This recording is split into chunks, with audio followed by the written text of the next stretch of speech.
যে তোমাদের মধ্যে যদি কোনো বান্দা তওবা করে গুনাহ থেকে ফিরে আসে, ওই ব্যক্তির চাইতে আল্লাহ তওবাকারীর প্রতি আরো বেশি খুশি হয়ে যায়। দেখছেন কেমনে বুঝাইছেন নবীজি বিষয়টা? তো তওবা আগামীকাল না আজকে তওবা করো। বলেন আমার সাথে সবাই জোরে বলেন, তওবার 4টি শর্ত বলেন।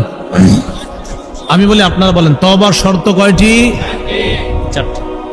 1 নাম্বার আল ইকলাউ আনিল মাসিয়া, গুনাহ থেকে ফিরে আসা। বলেন আপনারা 1 নাম্বার। তওবার শর্ত কয়টি? 1 নাম্বার। 2 নাম্বার অনুতপ্ত হওয়া। বলেন কি হওয়া?